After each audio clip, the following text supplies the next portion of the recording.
ادعمونا بلايك للفيديو واشتراك بالقناة، فهذا يدعمنا كثيرا.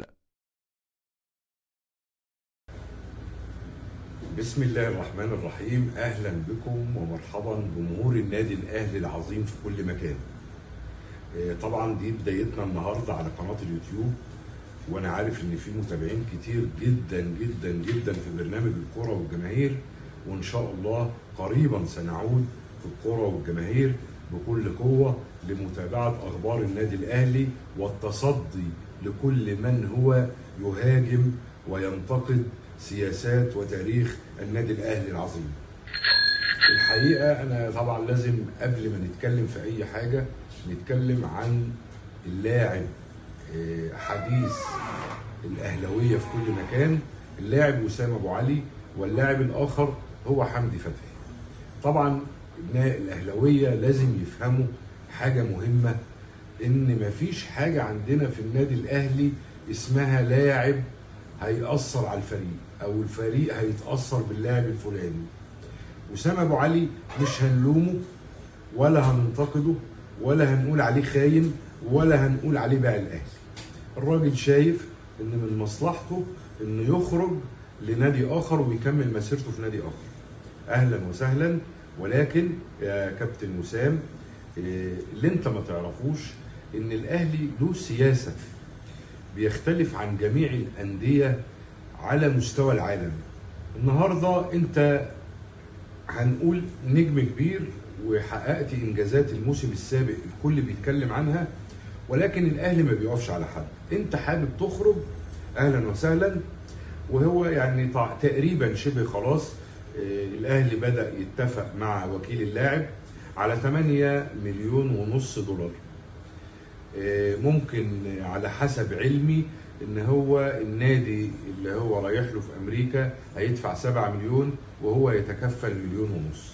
اهلا وسهلا يا كابتن وسام. انت طبعا قضيت فتره محترمه في النادي الاهلي، ولكن نصيحه مني بقى كراجل اهلاوي، يعني خلاص انت اخترت طريقك. صدقني هيبقى صعب طبعا ان انت تكمل في النادي الاهلي، لان اللي مش بيشتري الاهلي صعب جدا يلاقي الدعم والحب والمسانده من الجمهور الناصح الواعي الفاهم اللي ما بيندحكش عليه. النادي الاهلي هو رقم واحد. ده بالنسبه في عجاله كده للكابتن وسام ابو علي اللي جالنا من فلسطين، كان راتبه 2 مليون، النهارده النادي الاهلي بيوصله ل 10 مليون و9 مليون و8 مليون.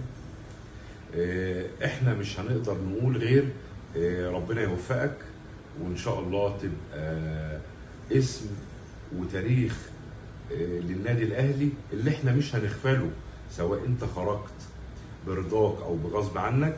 احنا النادي الاهلي بنقدر النجوم اللي بتعرق وبتحب ناديها، فطبعا على الرحب والسعه اهلا وسهلا.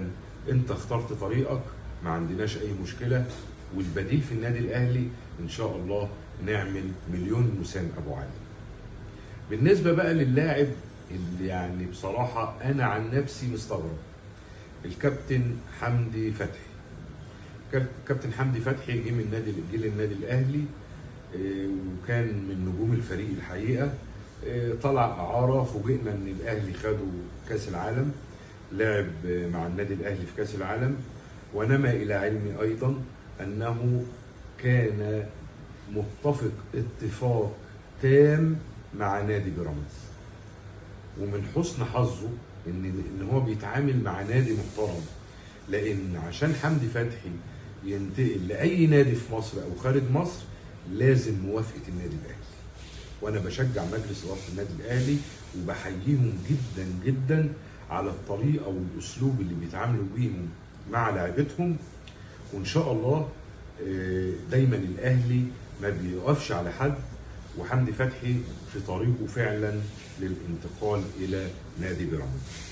احنا الحمد لله اسكوادنا في الفتره اللي فاتت، وده شفناه كلنا طبعا في مباريات كاس العالم، وتحديدا مباراه بورتو اللي كان فيها النادي الاهلي لا يعني ما فيش اجمل ولا اروع اداء واهداف وبتروح على الجون، ويعني فرقه من اوروبا انت الند ليها، وانت اللي متقدم لحد الدقيقه 78 هم اللي اتعادلوا معانا.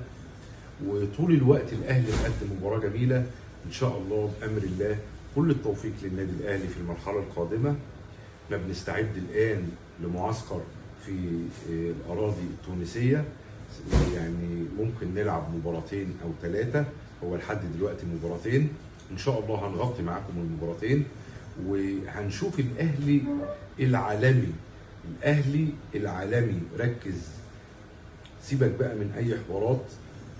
الجماعه اللي انا بسميهم ضرب المهابيل او التربه الخصبه، ولسه هنيجي طبعا لضرب المهابيل والتربه الخصبه، هنتكلم كتير جدا في المواضيع دي، لان خلاص يعني لازم ندافع عن النادي الاهلي بكل قوه. وانا عارف ان جمهور الاهلي داعم لكل من هو اهلاوي ولكل من هو يتبنى الدفاع عن النادي الاهلي، النادي الوطني، النادي اللي مش بيتكلم كتير، النادي اللي دايما نتائجه بتكون من الملعب، دايما مواقفه بتكون مواقف حاسمة وصارمة، وليس كما يفعل الآخرون. لأن عادة النادي الأهلي كمجلس إدارة، كجهاز فني ولاعبين، كجمهور، دائما يضع شعار الأهلي فوق الجميع. أنا آسف إذا كنت طولت عليكم، ولكن انتظرونا في حلقات قادمة والدفاع عن النادي الأهلي، وإن شاء الله بأمر الله هنشوف موسم ولا أروع. سنحصد جميع البطولات في الداخل والخارج. وتحياتي لحضراتكم، وآسف مرة أخرى على الإطالة، والسلام عليكم ورحمة الله وبركاته.